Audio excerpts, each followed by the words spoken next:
Il y a beaucoup de choses Oui. sur les unes. Hein. Bonjour Laurent, bonjour à tous. Je vous préviens, c'est un peu effectivement la revue de presse fourre-tout ce matin.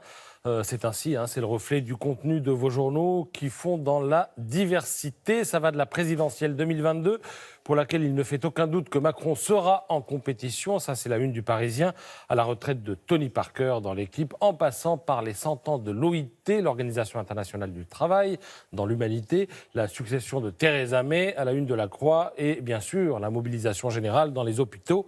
C'est l'urgence aux urgences. Près de 90 services sont en grève. Et comme vous le lirez ici ou là, ce n'est pas franchement le moment pour une épidémie ou un épisode de canicule. Pour l'instant, 3 mois de grève n'ont abouti qu'à la promesse ministérielle d'une mission de refondation des services d'urgence.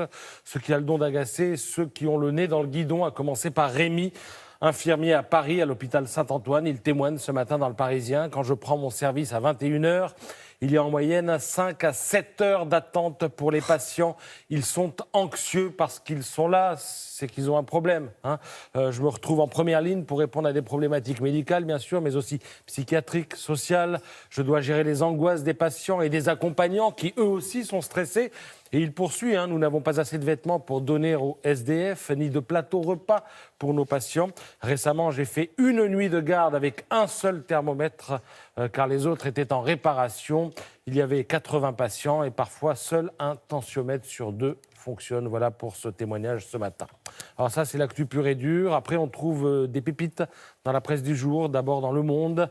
Regardez, ces migrants, ils ont été secourus en 2016. À l'époque, un photographe les avait immortalisés et il les a retrouvés 2 ans après. Et ce qui frappe, c'est le fait qu'ils aient changé, ils ont vieilli. Certains sont à peine reconnaissables. Ils ont entre 15 et 24 ans. Il faut lire leur histoire parce qu'il y a des destins variés. Certains galèrent toujours, mais il y a ceux dont le sort réconforte. Ils travaillent, ils gagnent leur vie, mais ils risquent toujours l'expulsion car la demande d'asile a souvent été rejetée. C'est à lire dans Le Monde, qui revient aussi sur les routes de l'exil et les souffrances qui vont avec. Regardez cette photo, des souffrances en général infligées par les passeurs. Alors l'autre pépite, elle est dans l'IB.